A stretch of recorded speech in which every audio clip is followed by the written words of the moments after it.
This episode contains language that is not suitable for minors. Please enjoy responsibly. And now, today's episode.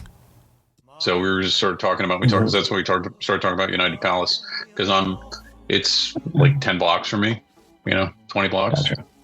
But I thought, like when I saw Iggy in like the early 2000s, he played out in what's the venue out towards Long Island?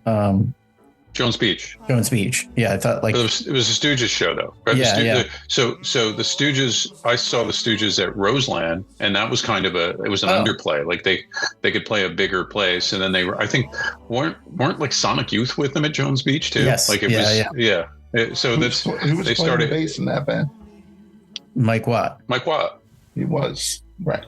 Yeah. Ever since he was always the bass player. Yeah. I thought there no was matter who else was in the band. Who was the original bass player? Dave Alexander. Because remember, Dave's on the first two albums. Dave gets thrown out for being a fuck up, and then Ron Ashton switches to bass on the Raw Power record when James Williamson comes in. So how does he come in? Where is he from? Who?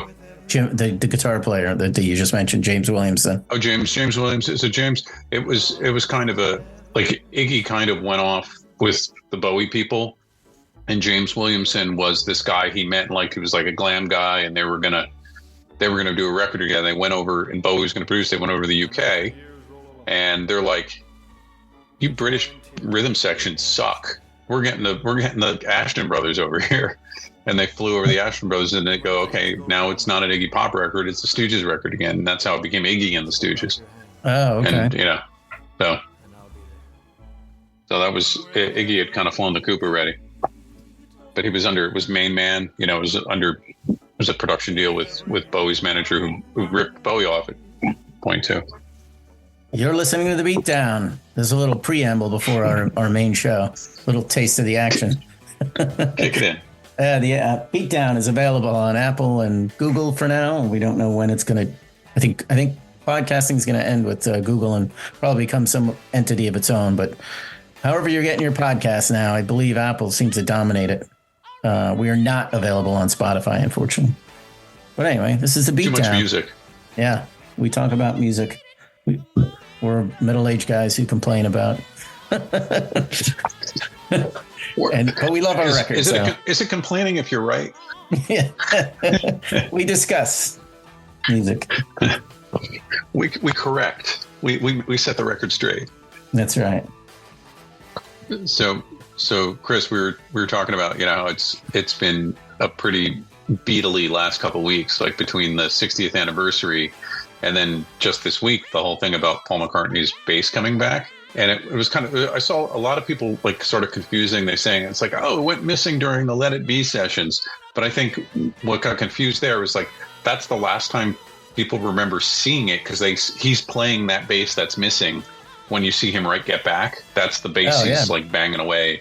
And the thing, but it turns out it was like stolen from a van in Sussex, England. Like I'm assuming it might have been that Wings college tour, right? Didn't Wings do like that secret? I think that's the spot tour. Like you're right. Because why would he be in Sussex with his gear? So it was in a van and apparently went missing.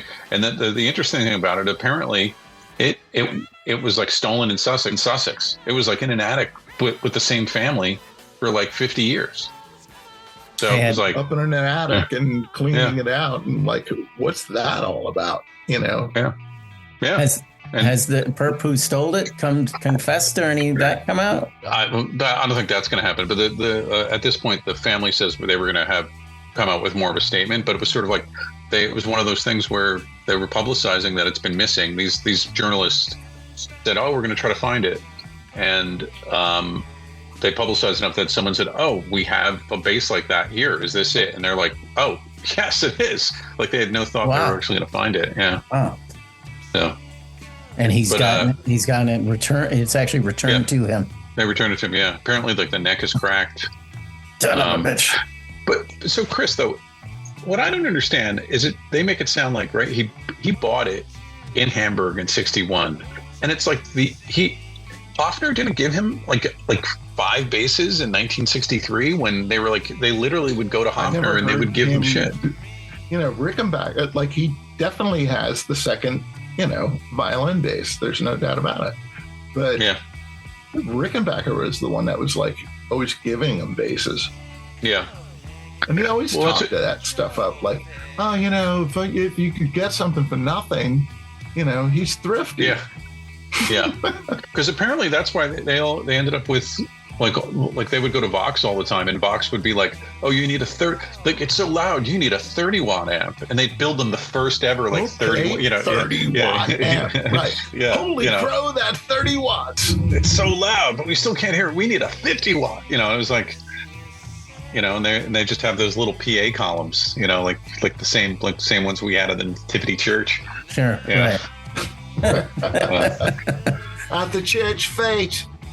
Right, because that was the other. Because in that, I've been feeding Chris all the funny little things in this 1963 book, and one of the things is when Ringo goes and he swaps his drums and he gets these Ludwig drums, and the guy there is like, it's like, yeah, we should write Beatles on the front of it, and the guy like really quickly does the drop T Beatles logo. I think he charged him £10.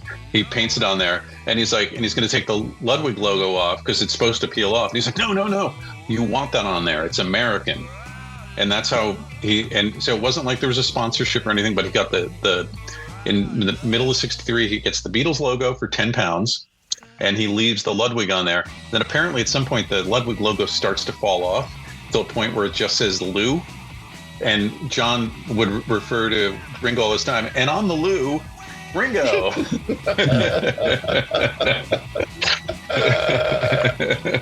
Do you think that back in that period though, does that exist like the way it did in the 70s, where it's like bands are getting gear and then they're promoting it, and the whole industry of like I think that it would. But like it wasn't like you got like they would go, oh, use my stuff, but I don't think it was like money exchange or whatever, because there is a conversation in the book at one point. Brian Epstein's talking like people from Vox, and they're like here, have the band could come in and take what they want, blah blah blah, and Brian Epstein, so I promise you, he's like, yeah, we're happy to take the gear, as long as I'm the manager of this band, they will be using Vox equipment. And so even though you never see them with Vox guitars ever, but like the Stones had some Voxes, but so that I guess at that point, I don't was gear expensive, right? Because it seemed to be very cheap. Soon afterwards. Yeah. Like that's when Marshall invents the stack for Pete Townsend. Essentially, he's like a sound guy. I was going to say that was there's your first high watt, your 100-watt amp. Well, but apparently Townsend didn't like the Marshall stack, and so the high watt kind of came out of that. It was like Townsend saying, "No, I want this instead." But Hendrix was all over the Marshall. Like he was the really one who pushed that. So, and then at one point, then Townsend goes to Orange for a little while, but then he seems to go back to high watt. Like that seems to be his sweet one. But it's I mean at that point it's like, remember they're like really Hendrix and the Who are the first ones that are like, how fucking loud can we get? Like we need to hurt people. Everyone else has got a mic in front of an amp. Interesting. Yeah. Well, because that's the other. They talk about Mal, and he was the only one who could lift the coffin. It was like what they called like the handmade bass cabinet for Paul. The Mal. The Mal. The Mal machine. It was like a bear. Yeah. That book, by the way, came and went from my library. So like I had to sign up for it. It's funny. So I went to my local library. I tried to get the Mal Evans book. Oh, yeah. It ends up, it's like you're on the waiting list. And then, like, when I went in, I was just like, hey, it's been a little while. Like, did I miss an email? And they were like, oh, no, let me check. You're still eight people back. Yeah. It's like, all right. But this is Wyckoff, New Jersey. You know what I mean? You're like, All right. Oh, it's a New York Times bestseller. It's the Beatles. By the way, next time I see you, I can loan you the hold on. Why doesn't this come in focus? There we go. This is the DVD of the Beatles' first visit. I have an extra one of these, so I will give that to you. It has all of this Ed Sullivan on it, plus about half of the Washington concert. But I also the Val Evans book too. So happy to loan it to you, which I might see you before it comes around your library. Paul McCartney completely dominates the Ed Sullivan performance. Yeah, it is kind of interesting. Like, he does all the talking. And his mic is up, and John is sabotaged in the mix. That's just in Florida, just the Florida mix. Like the mic isn't on. His mic isn't on. All right, so first show, it still is like All My Lovin', till there was you. Yeah. And then she loves you. She loves you. I want to hold your hand. Yeah. It's there's it's not Twist and Shout. It is Twist and Shout. They Does actually do. It? Yeah, that's it's All My Loving, Till There Was You, She Loves You, I Want to Hold Your Hand. I saw her standing there. So all Paul, I Want to Be Your Man, She Loves You, From Me to You. Oh, John Gets This Boy, which he kills. He kills on Ed Sullivan? Kills. He hits it. He hits the note. Oh, absolutely. Yeah. The penultimate note. And then it's All My Loving, Twist and Shout. Please Please Me, and I Want to Hold Your Hand. Wait, that's a considerable amount of songs that they did. Was that? They appeared 6 times. They appeared on 3 shows, and they had 2 appearances each show. Oh, okay. So they did like 4 or 5 songs each show. Yeah. You know what? The I Want to Be Your Man, She Loves You is from the Coliseum show. So Ringo didn't get a moment on Ed Sullivan. I don't remember him getting a moment, not on the first show. That's for sure. Yeah, definitely. That was the first show is the singles plus Till There Was You for some reason. I guess because they were near Broadway. Well, it was just the 50th anniversary of the Ed Sullivan first performance. 60th. And that's why. 60th. What's that? 60th. 60th. Thank you. Yeah. And so, I was kind of looking that up. It's hard to find on like YouTube the entire performance. Well, that's why I have a DVD for you. Sorry? Yeah. Right. I said that's what I have the DVD for you. Because I tried to track down. One time I went to the Maisels brothers that did that. That they literally 2 hours before they land, Granada Television calls up the Maisels, who are these documentary filmmakers, and they're kind of known because they're the first ones to have a separate like Nagra tape recorder that's in sync with a handheld, so they were able to be really mobile. They literally call them up and say, hey, the Beatles are landing in 2 hours at JFK. Do you guys want to cover them? You can embed with them for a few days, whatever, blah, blah. And Albert, or Maisel, goes to his brother. He's like, who are the Beatles? And he's like, say yes. And so they cut a deal. They drive out to JFK, and they're the ones that are like, they literally kept them coming off the plane, the press conference, and then they literally get in a car with John, with Paul, George, and Ringo. John and Cynthia have to get John and Cynthia are like in another car, and they drive in, and it's Paul listening to the radio, listening to Murray the K, right? It's amazing. Them driving all the way into the city, and then getting out and going up to, and it's all footage of them in their hotel room with girls screaming outside, and then when they go to do the Ed Sullivan show, the union guys are like, you can't film in here, get the hell out of here. And Paul's trying to talk. He's like, no, they're our film crew, they're documenting everything. So I don't give a crap, get out of here. And they push him out. So they go, let's go knock on a door somewhere. And they're running around apartment buildings, and they hear the show. So they knock on the door. It's like, do you have, we want to we're doing a documentary. Right. Can we film it?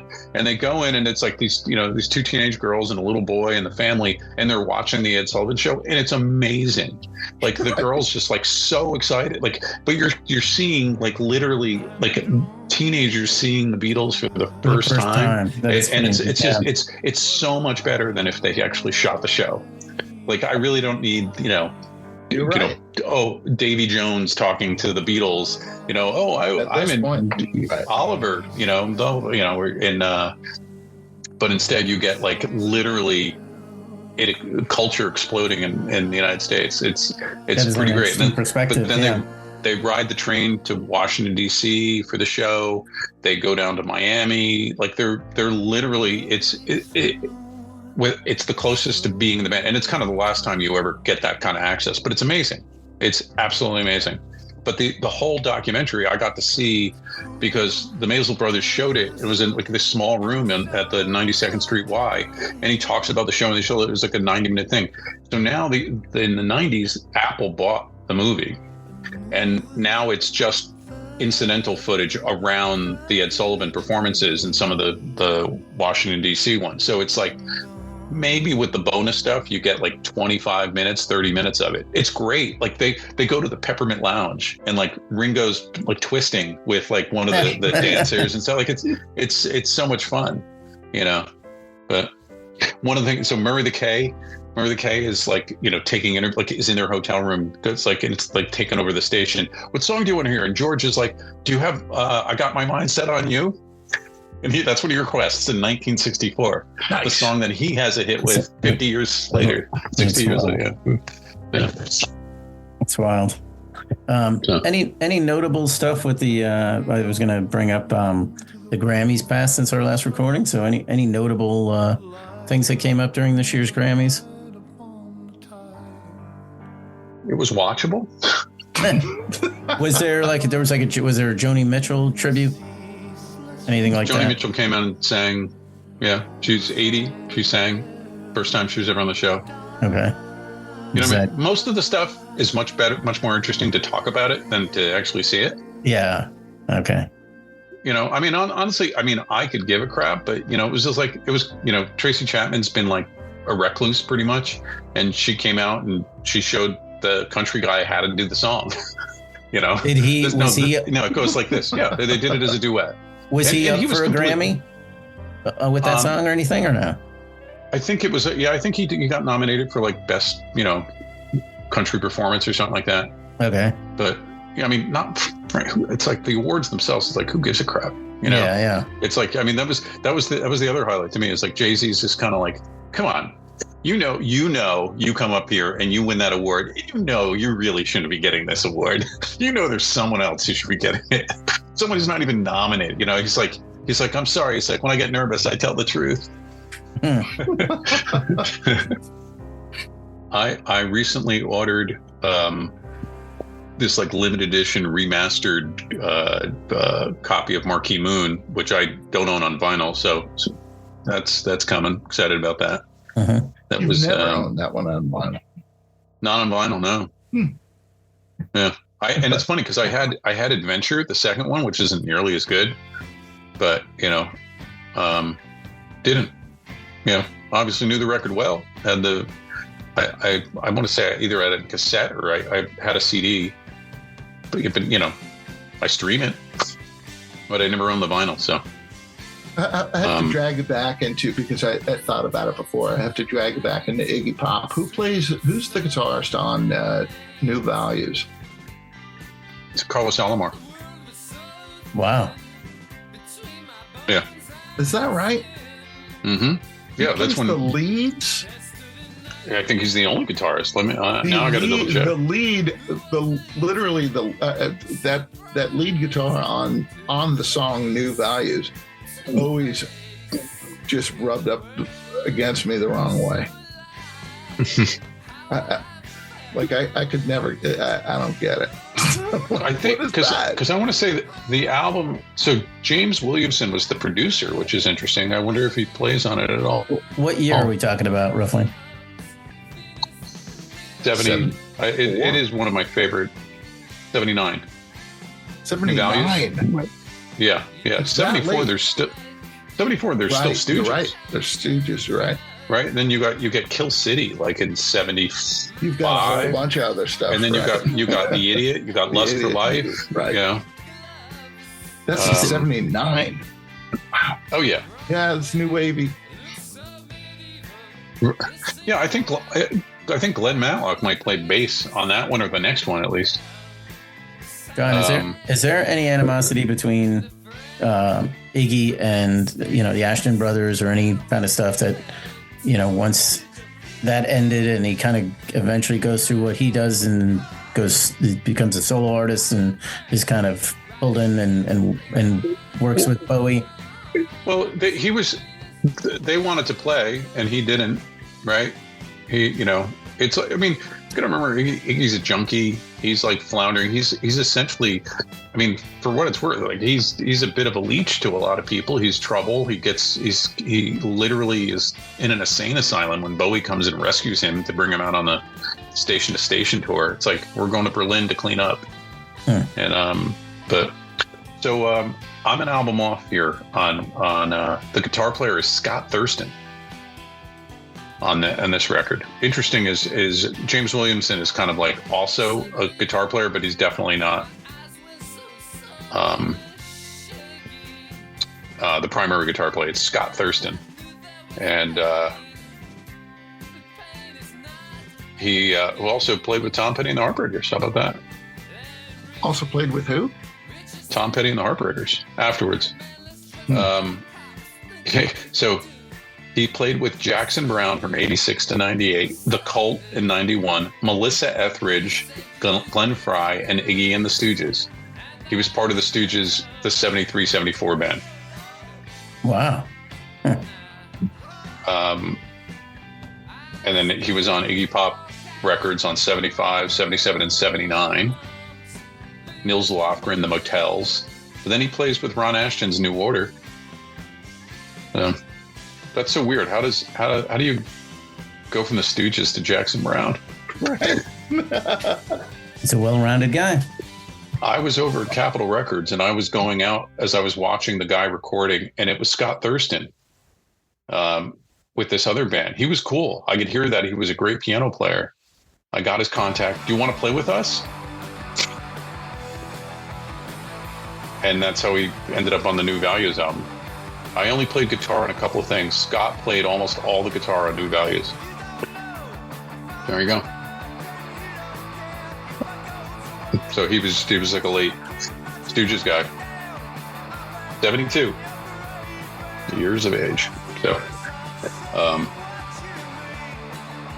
Any other notable guys that played guitar for Iggy like in the 90s?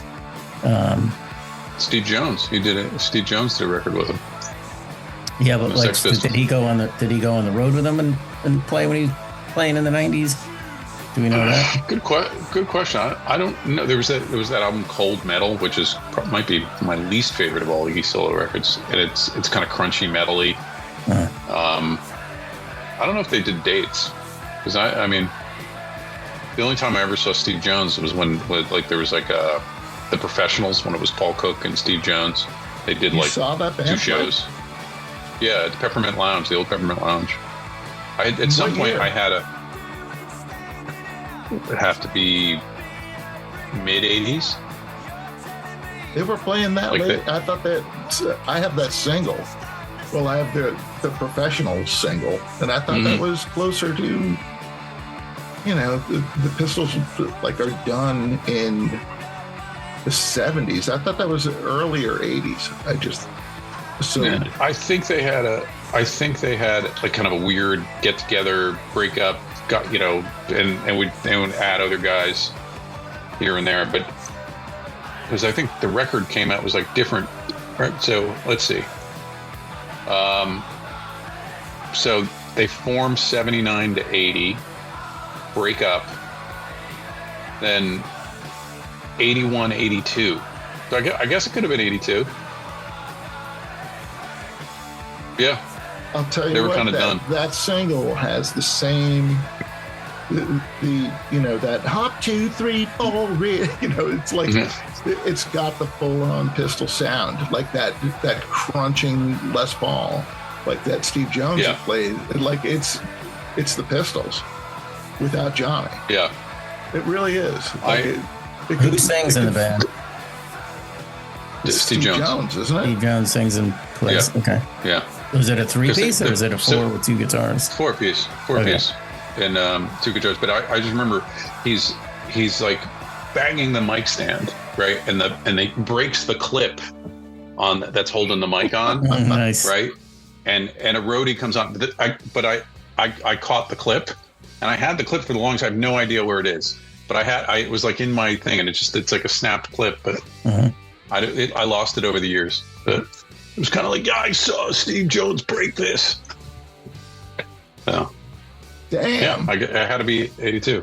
Did you ever see Public Image Limited? Yeah. I saw them at the Brooklyn Zoo in Brooklyn on the Flowers of Romance tour, I guess. And how were they live? It was they were what you'd expect. Like it was,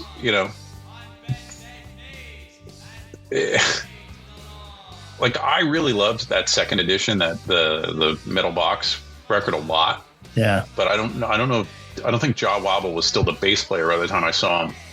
This thing that got strange. So it was kind of like, there's heckling. There's kind of, it was a little bit of a, you paid money, and okay, we're here.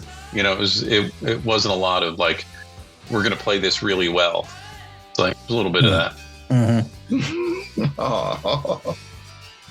I went with, I think I'm pretty sure Riley went with me, and I know Tom Graney for sure. So he was still that way with the crowd, of like egging on the crowd, and famously before that there were only American shows. They it was like they were a last minute fill in at the Ritz, and it was going to be a video concert. So meaning it was just going to be a video projection of them, but they were behind the screen. So famous show, and their videos. So they're filming them. And literally people start throwing. It's like lift the screen, and like the crowd destroys the the big fancy projection screen. The idea I thought was to project them onto the screen. Yeah, and that wasn't really working out so great either. And and Johnny is provoking. Yeah, absolutely. At the same time, right? Yeah, absolutely. I think there's rushed it, and it's like this sacred screen, right? Like it was an expensive item, yeah. And they trashed it. I think it gets pulled down. Yeah, honestly, it was all videotape. So there you go. Is it all Riot at the Ritz? Right? Yeah. All right. You can watch it. Literally, if you Google it, it says Riot at the Ritz. Yeah, because they taped everything. They taped all the shows, right? Well, this show was supposed to be just on videotape, so they actually have Oh, okay. Footage yeah. Right. But that was, if you think about it, it's kind of like, so like, Tony, imagine if I was sitting next to you, but we're doing a Zoom. No, yeah, I get it. Yeah. It's kind of funny. Yeah. May of 81. Wow. So, what was the first show that you saw at the Ritz? And who was it? I want to say Mike Brown and I went to like the second new music seminar uptown, and we went downtown, and I think we saw African Bambaataa and Soul Sonic Force with Haircut 100 on the same bill.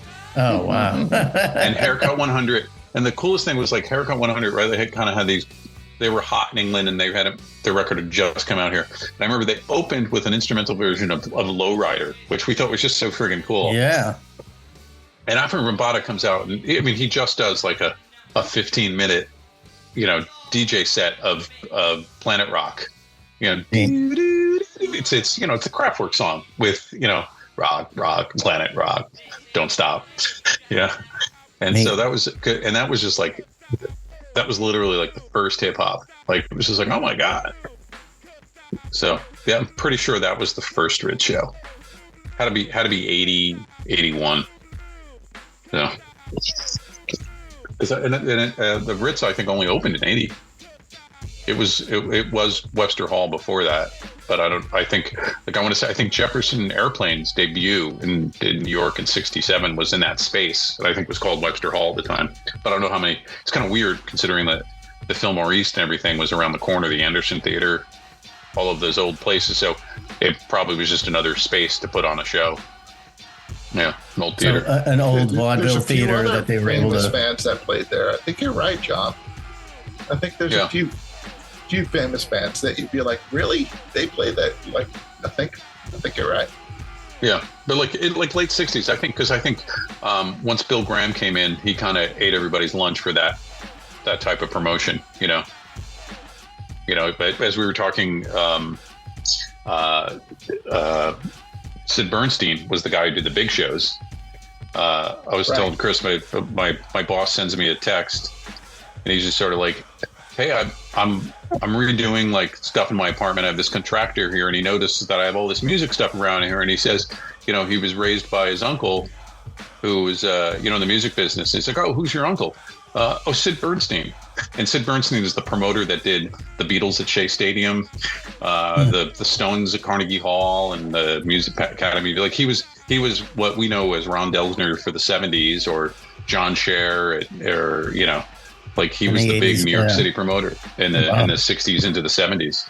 So he essentially did the first stadium shows. Like he literally, when the Beatles did Carnegie Hall on that first trip, he's like, let me show you Madison Square Garden. This is really where you should be playing. And by the time they came back the following year to play, they're like, well, that's too small. Oh my You're God. gonna have to do Shea Stadium. Oh my God.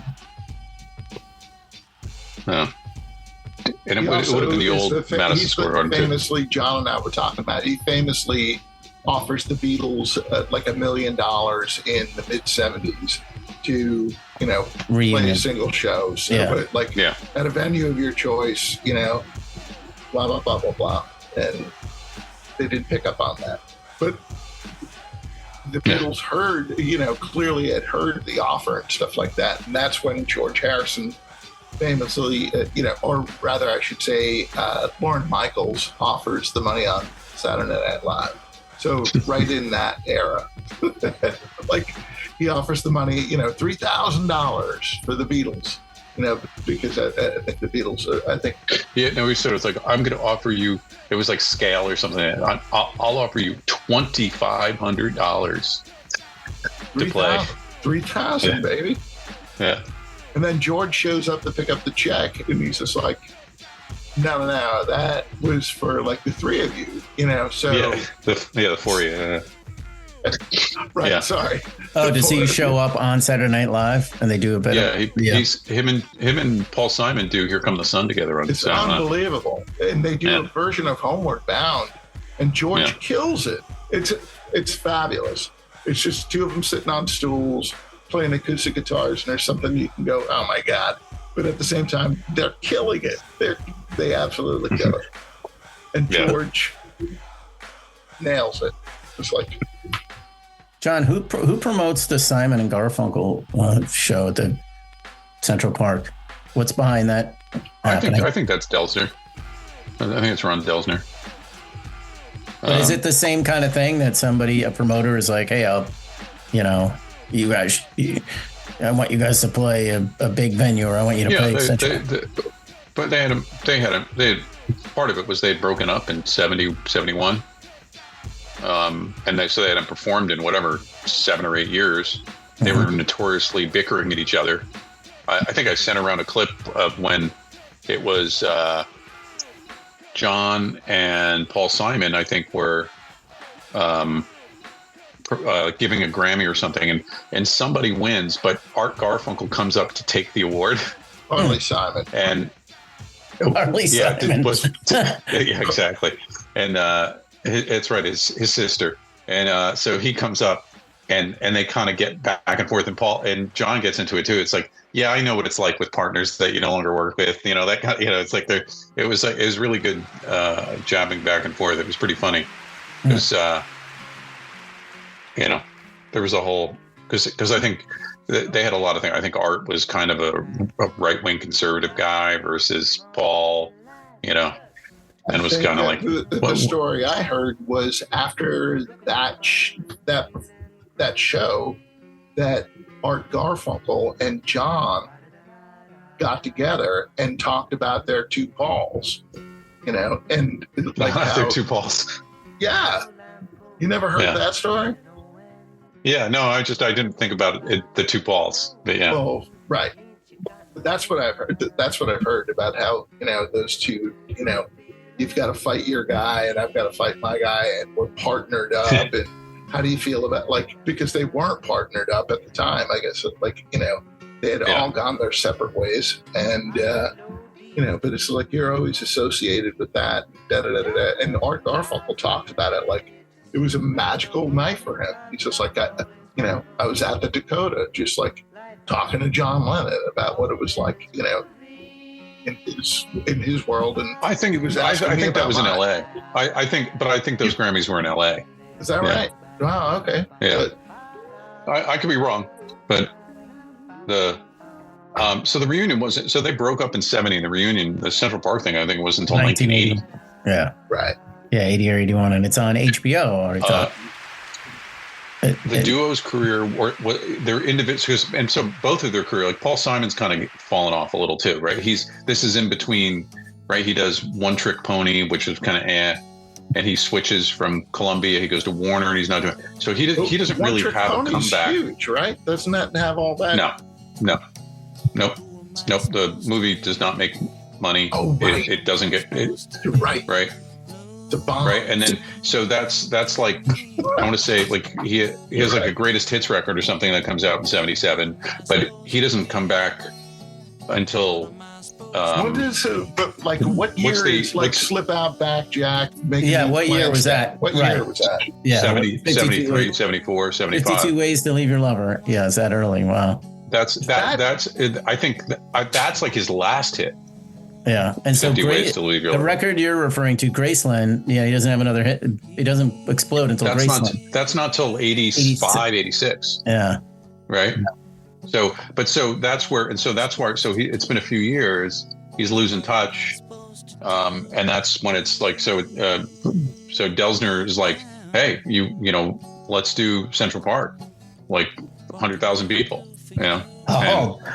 baby, Look, listen, let me tell you, Paul, baby. Come on. So, you're the king. September 81, 500,000 people. It was on HBO. Yeah, I do recall that. Yeah. So they probably got They were paid $1 million. Yeah, right. They had several heart-to-heart talks attempting to put their disagreements behind them. And then they did a world tour in 82. Really? I don't know why that doesn't resonate. I forgot about that. I think we watched it. I think it was one of those things where, it was on at my house. My mom was interested in watching it. We watched it. I think we had Homebox by that time. Sure. Yeah, it was like a huge event. Then they got together again in 2009. They played the Beacon Theater. Look, this is not Central Park, but listen, let me tell you, you could do the Beacon Theater. But honestly, it's like Simon and Garfunkel. I mean, I know people love them, but it's not like it's pop music to me. It's like Paul. They have a couple, really good songs. I like Paul Simon's solo stuff better than I like, John. Pretty over the top. But tell me a Paul Simon, a Simon and Garfunkel song that is God damn, it's I'm like trying to Beatles, think Stones. Who's the rock guy, John, who said that about he's just like, well, you just go and see these guys, and it would be like Simon and Garfunkel. Even the West Coast bands that were like, well, the thing about them was they were folkies playing rock music, and they were like, and they couldn't rock. They were just they were folkies playing rock music. Yeah, I mean, seriously, right? Their peak is Mrs. Robinson, right? Great stuff, yeah. But there's I'm saying the whole record that they do that gets reproduced without them even knowing. I mean, it's and then out goes the electric. No, you're talking about just the first record. The first record, they make a record, and Tom Wilson, who is actually Dylan's producer, puts a rock rhythm section underneath it, and it works at radio. So that after that, that's their kind of setup. But they're not aware of that happening, right? I mean, they went in and recorded a folk record. Sound of Silence. Yeah, not one song, but I'm saying, but then they made 5 other records after that. I Am a Rock. Yeah, they made 5 of their albums. Fair. I guess I don't know my Simon and Garfunkel, and yet, like, you know, I grew up with their records in my house, you know. But they're a staple. But that's what I'm saying. But that's what it is. It's like, honestly, I feel the same way I feel about the fucking My Fair Lady cast album, right? It's like, it's just music that was there. Like, it wasn't my music. No, it doesn't touch me in any way. It's kind of like, really? No, I like it Mrs. better. Robinson. Like it's the song with Joe DiMaggio. They're like an AM radio staple, though. AM pop radio. Things I liked better. There was better things happening on that my parents could have been choosing, and instead they put on a Simon and Garfunkel record. I was okay with that. It wasn't my favorite. It was the Art Garfunkel songs. Like, I heard it in church. It was I heard churchy, it at folk mass. You know. Yeah. You're in your car and it comes on the radio. You change it or you don't. The Simon and Garfunkel song. Depends on what it. Right. Depends on. Well, I don't know that I'm changing it. Like, well, yeah. If there's another option, I probably am. Yeah. So if I'm on like Deep Tracks or whatever on Sirius XM and it comes on, I go back to Underground Garage, or I go to one of the other channels. It's like, okay, I don't know. What do I need to hear? Like I guess to me, this is like, it's like Cecilia kind of rocked. You know, I liked it. I liked Cecilia. I liked At the Zoo. You know, when I was a kid, that was okay. Yeah. Well, that's how about Kodachrome? I knew Mama Don't Take Paul My Simon solo Kodachrome. record. Absolutely like it. That's a Paul Simon solo record. I can say that's what I'm saying. All the songs you really like are Paul Simon solo songs. I guarantee it. So, because like Bridge Over Troubled Water, that album was Cecilia, like one of those ones that his was like. brother wrote, by the way. Who wrote it? Paul Simon's brother. Really? His brother wrote it. They were at some point they were in a band together, I think. And but his brother wrote it. His brother managed him. And his brother managed him. It was around forever. And he finally laid it down and it became a hit. But it's the production. The song itself is like whatever, right? It's that slapback drums that makes that song work. You didn't sing "I Am a Rock" in like elementary school or anything. Well, are you trying to convince me not to like the song? What do you like? That's not a reason to like it. I don't know. To me, I guess maybe it's like nostalgia of like in my young, as a little kid. Row your boat. Don't you remember like doing it around in camp? That's a great song. I don't lump those together. Get down races? What? It's a killer. I like Simon and Garfunkel. That chimey guitar that was laid into Sounds of Silence and stuff like that. It's great, It is what it is. But that's the right. That now you're talking. That is the song that they had nothing to do with it. Which one? Sound of Silence? Yeah. Tell me about that. They literally. They made a version that was just guitar and vocals. Right, that was the version they put out, and it's like, and the whole like the Birds and Dylan are having this. It's like you need a rock thing, and so Give Tom me Wilson, Mr. Tambourine Man, right? No. Like Birds version, on that song, and that's what they delivered. Is that a New York City band? You gotta tell us that story. Who's laying that on there, John? Do you know who's the band? Yeah, I don't. Well, it would have been good question as to who are the session guys on. Are they a New York City outfit? So I'm just all the records made in a week in March of '64. So like literally, like the Beatles are like they have literally just left the building down the street, and so that's made in March of '64. It's released in October, does nothing. In 1965, that's what happens. It gets remixed. In 1965, it gets re-recorded essentially. So in '65, the song gets a little airplay in Boston and in Florida. Tom Wilson, the song's producer, overdubs electric instruments and drums, and the remix version comes out as a single in September of '65, 18 months later. And I think Simon and Garfunkel have broken up. I think they are done. And they weren't informed about the remix at all, and it hit number one in January of '66. So literally close to 2 years after they recorded it. And then it got another spike because it was in The Graduate too. Right. In '67. And it becomes a song that they have to play, and it's linked to them. Yeah. But I don't know. I don't think they're playing. I don't think they're doing a ton of shows. You know, it's like they're not together, right? Yeah. So I don't know. They famously like one of them goes to Pratt and the other one goes to NYU, and they like Art Garfunkel teaches a math class and Paul Simon teaches a songwriting class. Paul Simon before in this 1970. But so they were Tom and Jerry in the 50s and had like a doo-woppy, right? And then Paul actually goes.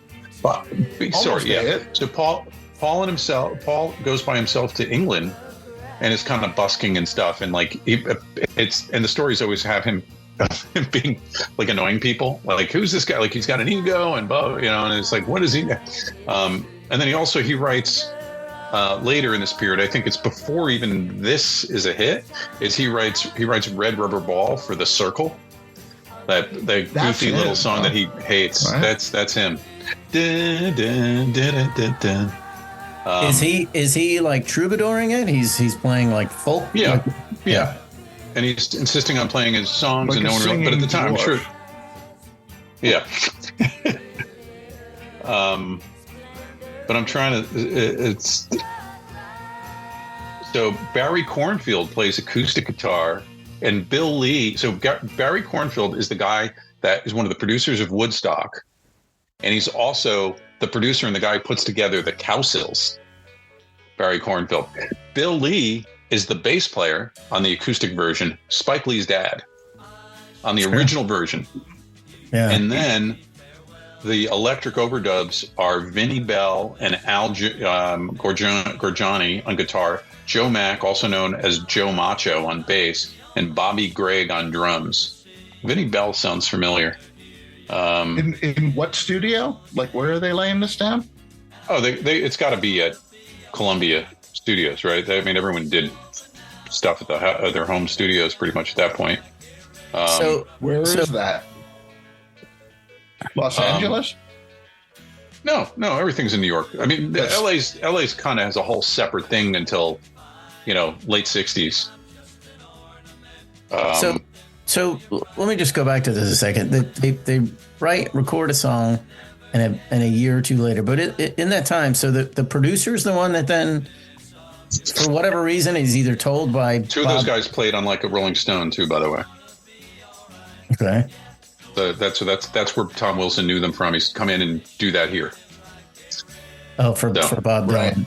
So I'm just trying to get a handle on like how this all comes about. Where the producer then is like, so however it comes to him, whether the Dylan, like you said, or the Byrds are like, hey, you ought to put a band behind this song. He then does that. He gets a band and gets him in there. No, hold on. I don't know the story. Yeah, tell me that. Sure. Yeah, I'm saying so it literally is. They put out a record, it flops, right? And there's a little bit of life at a radio station in Boston and Florida, and it's sort of like, what can we do to like give this a new, try to get some momentum out of this, and it's like, oh well, this Like a Rolling Stone thing and the Birds thing is happening. Like they're they're both on Columbia, by the way. They're all on the same label. It's done really, really well though, John. Like like the band gets it. There's a pause at there's pauses in the song that the band like. But this is because yes, it's Tom Wilson. Like they're right on it. It's Tom Wilson. Fabulous. It's Bob Dylan's producer who's been working with Bob Dylan. Like who's going to be better, right? He has the session guys. They're playing to a tape. You know what I mean? It's the dynamics they create. I understand what you're saying, but they replace everything, right? Really, the vocals are the only thing that they. Okay, fine. Right. No, so I mean, is there even drums on the original?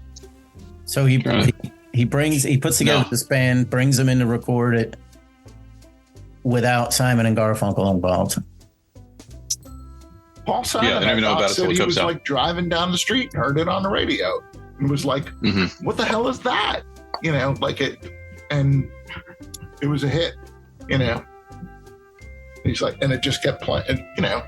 So, John, in terms of the industry, how does that then get done? Where the producer's gone back. Well, it's 60 years ago, so it doesn't work that way anymore, right? It's Milli Vanilli, which is the way the industry always worked, and just the fact that we came back to Milli Vanilli. So, Paul Simon and Art Garfunkel make records that are owned 100% by Columbia. The producer is a staff producer. Doesn't make if it's a hit, he doesn't make any more money than if it's not a hit. Yep. He gets a salary.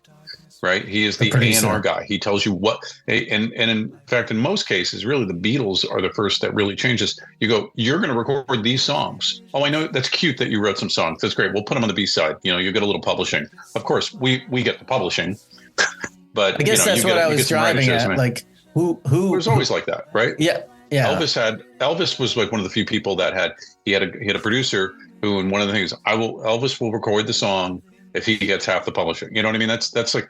That was the exception rather than the rule. Yeah. It was, you will record these songs. I mean, an album was something that, okay, we have 2 songs that are singles. Well, you're covering Zippity Doo Dah, like literally. You'll do because you don't have to pay any publishing on that one. Let's revisit that again, John. What's the first album I know we've talked about this as like singles were the medium. What is it? What is it again? Like, what's the first? Is it the Beach Boys? What's the first sort of concept-y, like, here's an album of rock and roll? I'm not presented as an album. It can't be Please Please Me. You know what I mean? What's the first? Like, everything is singles. Everything is singles. Well, yeah, but everything's. I mean, you could make the argument. You could make the argument it's Sgt. Pepper, or it's Revolver. I don't. You know. I mean, I don't know. It's a sort of a really vague definition. Because Sinatra made concept albums. Well, even Revolver and Rubber Soul have.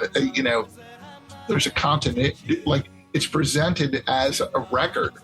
That's what I mean. I guess here I'm presenting this as an LP record. Meaning it's not. We're here. We have a bunch of songs and here's filler to make it long enough to be an album. No, he's saying not that. That's the only way it was regarded. That's a full record. Yeah. Oh. So just getting back to this a second. So Johnny Mathis, record. Like he was putting out the all of Sinatra's Capitol records were all done as here's records to make out to, right? These are like songs for swinging lovers. Come fly with me. We're all songs about traveling. That's all of those Sinatra records were very much right. They were like there's a theme, like not a story but a theme, right? And then. But like certainly Chuck Berry records weren't that there. Little Richard records weren't there. None of the Sun records, albums, I should say, are like that. I mean, obviously jazz records are, there are jazz singles, but they're an album length format. But as far as, I mean, Elvis sold enough records that his albums had some value, but they really, like, he did a gospel album, like that was a theme. Like there was, that was 63, 64. That's why it's just kind of tough to me. What year does the first four seasons record come out? 62? 63. 63? All right. Maybe 62, but they're singles. They don't. It's I would argue singles. There's no collection. Yeah. Oh, but that doesn't. Is that what you mean? A collection? No, I guess I don't. Because they're putting out greatest hits records. Are you saying a live? Is a live album? Please Please Me as a collection. No, it's an album. It's a record. It's an LP record. But it has. The singles are not supposed to be on the album. But that's yes. The British said there was coming. So I'm not quite sure. It's just that I don't know if that was planned. It's just they happen to have enough material that there is no filler on it. I mean, you could argue that "Don't Bother Me" is filler. I don't know. It's like there's or "I Want to Be Your Man." Before that, it's Anna and like so they're doing covers. Clearly on the first record, and with the Beatles, there's still covers, but I mean that would probably for them. I would say that's even more like in certain than Hard Day's Night is wall to wall originals. Was the money in the singles, or was it in the record that they were selling at Christmas time? They sold a lot of albums, but they sold so let's put it this way, like I Want to Hold Your Hand sold over 1 million copies in the UK, which is amazing. Right. The album sold 500,000. Now, obviously, 500,000 albums, you probably make more money at $3 versus 50 cents or whatever for the single at 2 million copies. But a lot of people, in the same way in the UK, because albums were expensive and people couldn't afford them, they would split them into EPs too. Right. I'm trying to think of clearly the Beatles are looking for a Christmas record, so you can take advantage of that. The singles are coming out, at least two singles they're contractually. No, they're contractually. They're contract read 2 albums, 3 singles. Record albums. Right? So right. So that's 28 sides. So something like they had to put out 35 songs a year. It was something like that. What are they even trying to promote on that June record? If you're just going like June and December. I'm not quite sure what you're saying. Like it's like the only record that matters is the one that comes out in just November, December. No, I'm not saying that. I'm just saying like it's just kind of funny that it's just like it's looked at as like you just put these collections out. You know what I mean? Like it. Yeah, but because the album was not the lead. It was never the lead. It was kind of like there's 2 million people bought the single, and then your diehard fans will the 25% of them will buy an album. That's kind of how it was seen. It was to a certain extent, it was more than you needed. If you really it was like that's if you're really diehard. Otherwise, their very best songs are the A sides of the singles. That's how clearly so in United States, Capitol is like clearly finds money there because they have no problem going in and making multiple American kids have a lot more money. It's definitely let's turn these 14 song albums, let's turn these 2 albums into 3 albums for the same price. It's like they were very much doing that. They that helped destroy the singles market to a certain extent, or create the album market. But once again, if you look at like the album charts, the only acts that were selling albums were like the Beatles, the Stones, the Beach Boys. Like nobody like I guess Elvis, but even then, like by the 60s, Elvis, there's just these annoying soundtrack albums. So nobody's selling albums, right? Albums don't really happen. Like Dylan sells albums. Folk is definitely an album format. Be selling records, but the Kinks aren't selling records. They're selling singles. In fact, they're in 65, or maybe it's early 66. It's Kinks Greatest Hits. '66 is where I think albums start to move into be like, it's not because remember, even the fans of the music we're talking about are like 12, 13. Like it's really kids. It's like they kind of grow up. It's like they don't have like college money or like, you know, I'm going to listen to an album, kind of that kind of like the Beatles kind of teach them how to do that, right? You get, yes, there's Pet Sounds. Yes, there's Revolver, but it's kind of like, oh my gosh, the Beatles and the Beach Boys records are worth, but I mean, Pet Sounds is not a big seller. They actually, a couple months in, they're like, shit, we got to get another record out here. And they put out a greatest hits record for the Beach Boys. Of other bands that are out there that, like, you know, that are good, like the Dave Clark Five or there's like everything is singles. Like, I can't tell you the name of any one of their records, you know, because it's a record that you have to have. Yeah. You know? Yeah. Like, think about a band that you. The Moody Blues of all things, you know, like. But name a new Moody Blues record before 1967. Right. Right. It's like the Fabulous Moody Blues, or the Beach Boys, or the Who sing My Generation. That's 66, right? And so we've got to blame Sgt. Pepper for that, for the most part. Well, really, I mean, if you think of it, right? So the Stones, I mean, the Beatles are taking the lead from Dylan very much, right? And like they're right, like Rubber Soul.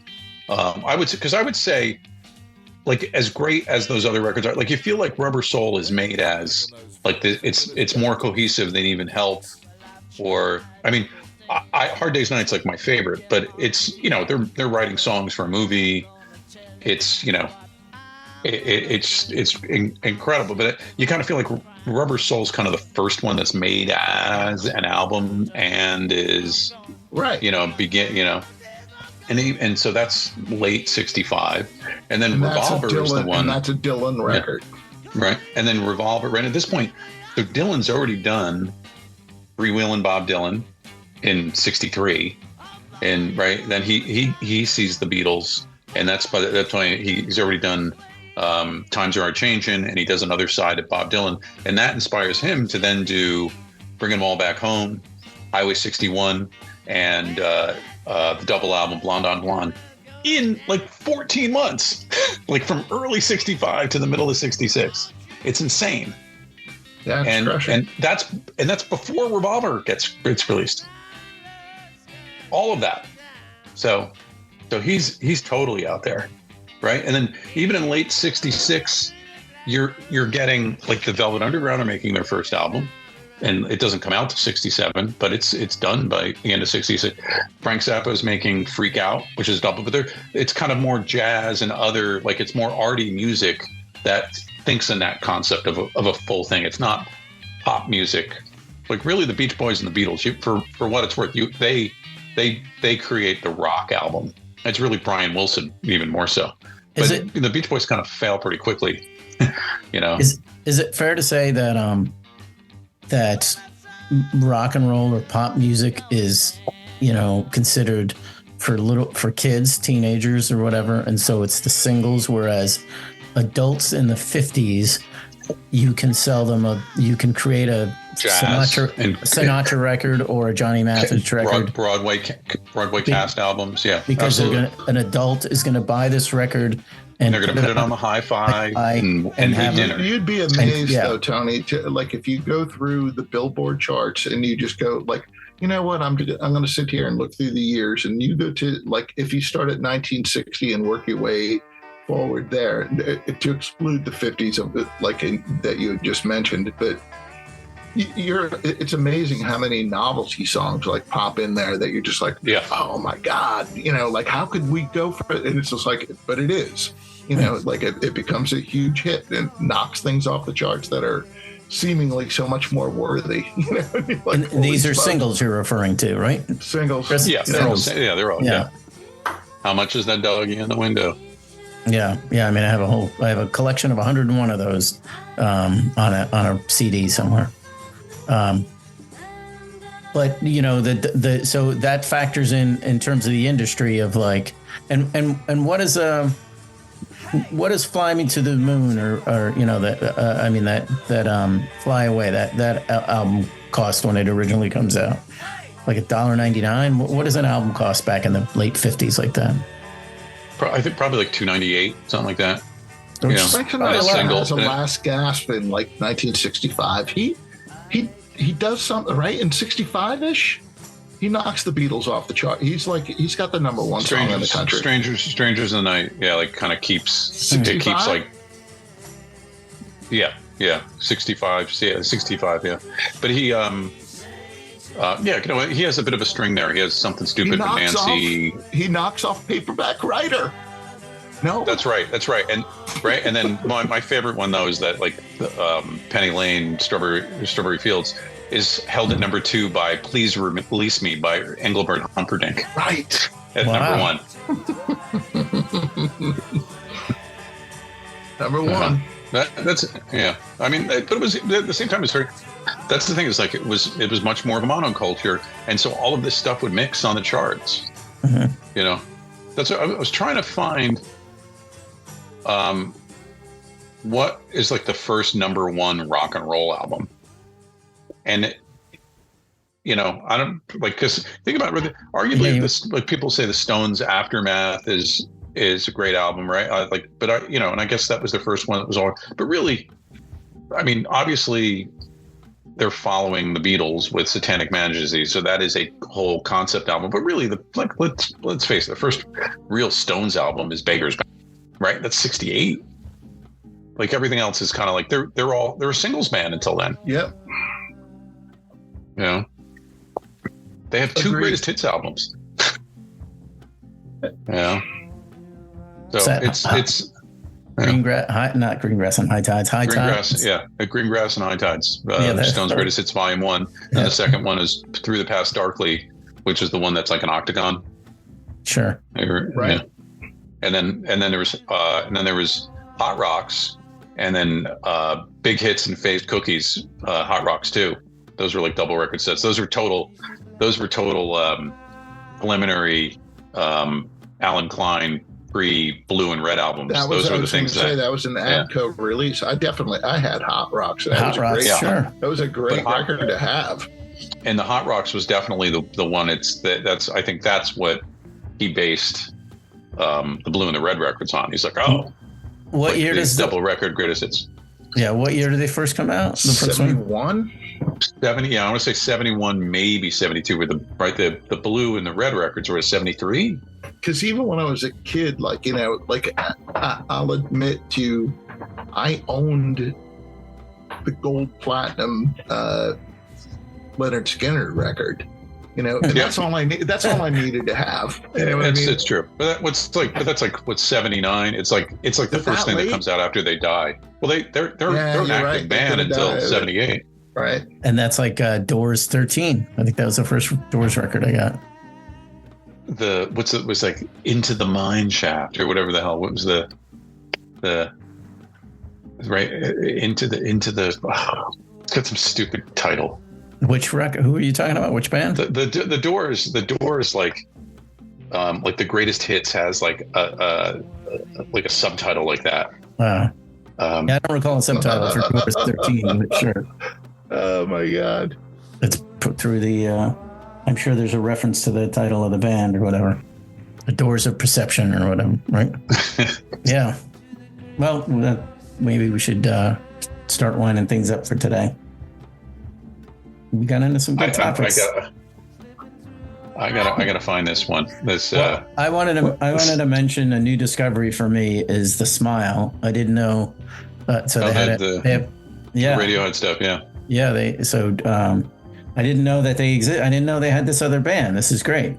And to anyone who's listening that is a fan of Radiohead, get their records. They're awesome. Johnny and Tom York and another fellow are involved, and those records sound great. Isn't it Godrich, their producer? Isn't he in the band too? I don't know. I don't know. Is that what it is? I don't know what band the drummer comes from, but he's phenomenal too. They had another band too that played at Roseland, and I saw them the night of the blackout. Like it was really cool in the 2000s, like back then. Yeah. This is wow. When had to be 2000. 2007, 8, something like that. Yeah, maybe 2005. And Flea was the bass player in the band too. Oh, that might have been Tom York's solo album came out around that time that Flea played on. Or you're right. I can't remember if it's a solo record or he had a name for that band. Yeah, it had some sort of reference to a nuclear Atoms for Peace. That's what they were called. And they played at Roseland, and it was like the blackout. It was really cool. Like it was one of those things where like instead of pulling the plug on everything, they figured out a way to make it work. That was very cool. Yeah. Well, I just think like listening to the two records with the smile of usually bands do side projects or solo records because they have some material that doesn't belong, or they don't, for whatever reason, they don't feel it belongs in the catalog of that band. But from what I've listened to on this stuff could easily be like Radiohead albums. Well, I think Radiohead is well defined for them. It's the five of them kind of contributing equally. Like maybe Tom does most of the lyrics or some of the, right? I think it's those guys. And at this point, it's become this. I mean, not in a negative way saying brand, but it's become this thing, and they respect it. And it's like every 3 to 5 years, we do Radiohead. And we commit 2 or 3 years where we go, we spend a time making an album, then we go out and we tour it, right? And then we take a break. And then so I think these are all the things, because like Johnny Greenwood does scores, and he does, phenomenal. And so I think and the rhythm section do a lot of stuff, and they're phenomenal. It's like, so it's I think it's a much more friendly version of what Talking Heads would do with like Tom Tom Club and stuff like that. When it originally was happening, you thought it was like, oh, it was cool. They had all these side projects, but in reality, it was kind of like, we don't know if David Byrne's coming back. Right.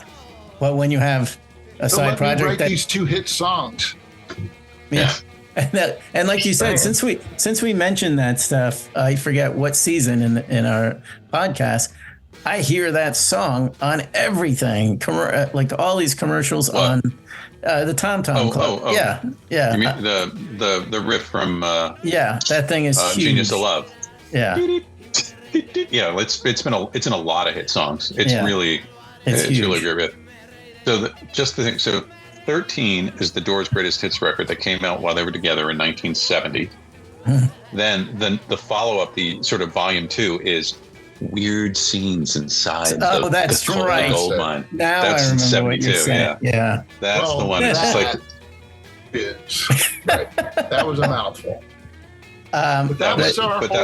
We were in high school, and they had that huge resurgence. That was the book time. And everything. Yeah. But the Doors 13, that record, I would say it was definitely purchased at the Corvette record bin. It was the first thing that came out after he died. It was a double album released in January 72. And that's the record label trying to, put a greatest hits. Sure. Yeah. I mean, it's the because I remember LA Woman is like the kind of their comeback. Like it's like their biggest selling record since the first album, right? By the way, that is a lyric from the end. Sure. Weird scenes inside the gold. I would have guessed that I'm surprised that 13 comes out that early. I would have thought that was something that was put out in the 78, 70 to cash in on the 78, 79 resurgence. No, that was an American prayer. I want to ask Ethan how he feels about LA Woman. Like, if I'm a Doors fan, I like the singles. I like the first record. Well, we're gonna try and get the. We're gonna. Yeah, I think like after that, like I don't care about it, and I don't care about really LA Woman as LA Woman. Nope. I do remember knowing that album when it came out. Like it was like you heard "Lover Madly" on the radio. It was an AM hit. And my sister had the album with the cellophane thing, and you heard that song. I don't like "Riders on the Storm" and "L.A. Woman."